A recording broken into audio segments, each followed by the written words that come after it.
Accounting for depreciation and disposal of non-current assets. Depreciation. Depreciation is the loss of non-current assets and is charged to spread the cost of an asset over its useful life. In accordance with prudence and matching concept.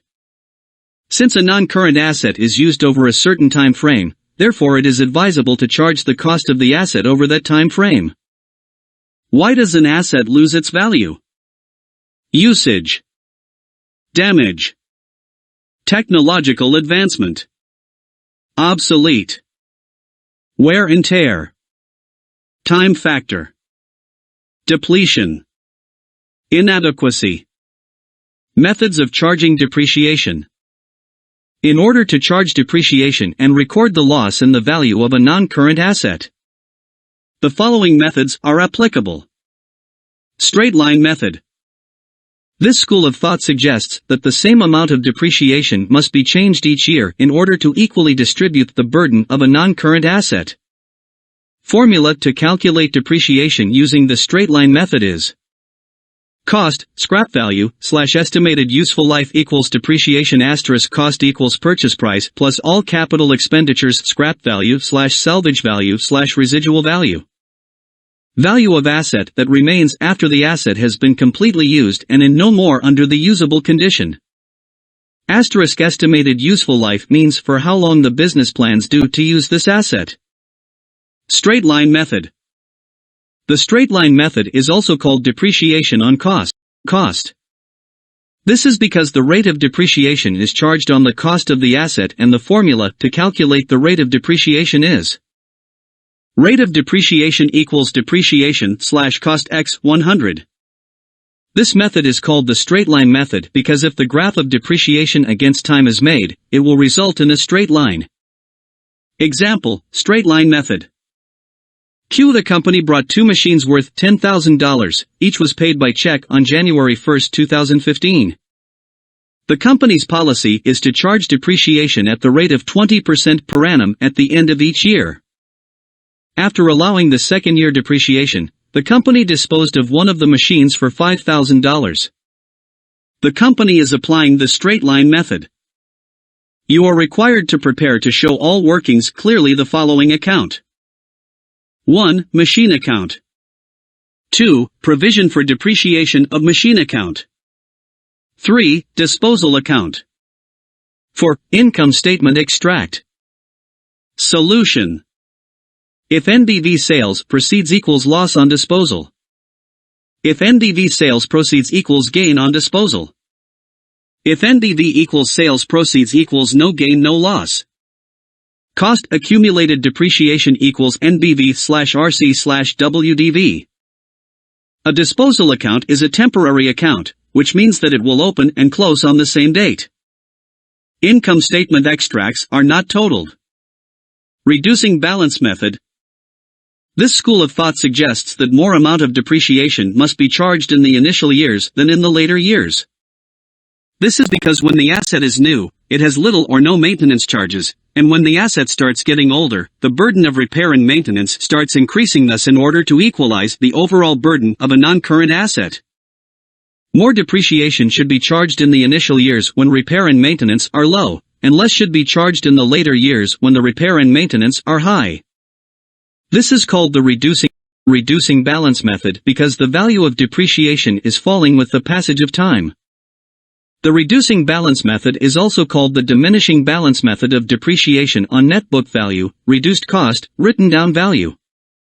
In the reducing balance method, the rate of depreciation is charged on the net book value or written down value or reduced cost, which is calculated by subtracting accumulated depreciation from the cost as written below.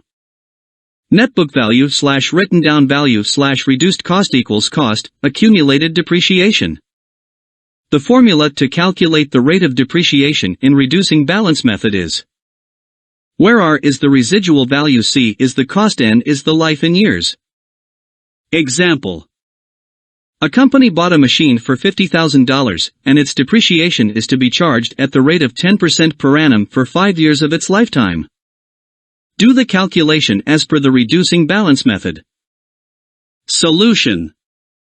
It shows a continuous downward trend. Revaluation Method.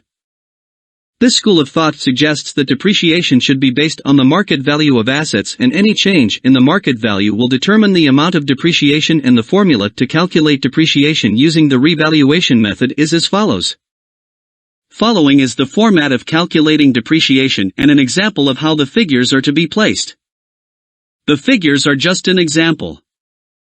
The straight line method suggests some amount of depreciation must be charged each year to equally distribute the cost of assets over its useful life, but doesn't equally distribute the burden. Reducing balance method suggests more depreciation should be charged in the initial years than later. It equally distributes the burden of the asset, but depreciation is to be calculated every year. Revaluation method suggests that depreciation on land and loose should be based on the market value of an asset, and though realistic depreciation is charged, sometimes market value may be wrongly determined. Which method of depreciation is best suited for different assets? The straight line method is best suited for those assets which lose their value slowly and gradually and almost equally with the passage of time. For instance, furniture, buildings, and so on.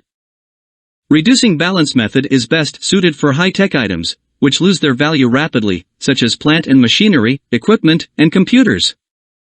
Revaluation method is best suited to those assets whose values cannot reliably be measured and depends on market rates. Even those assets which do not have significant value in isolation, but many items have a significant worth, such as loose tools. Double entries to record depreciation. Deprecation current year's expense. Provision for depreciation accumulated depreciation, i.e., sum of all years' depreciation contra asset. Income statement debit. Provision for depreciation credit. Asterisk note, the question will always mention the method and the rate of depreciation.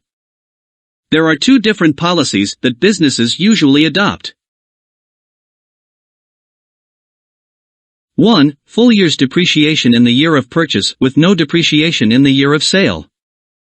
2. Depreciation is charged on a pro rata basis, i.e., a monthly basis. If the question has not mentioned the policy, then depreciation will be charged on a pro rata basis. Depreciation must be charged at the end of each accounting period, not at the end of the calendar year. The calendar year starts in January and ends in December, but the accounting period can start any month and will end 12 months later, for example, Jandec, April-March, July-June, October-September, and so on.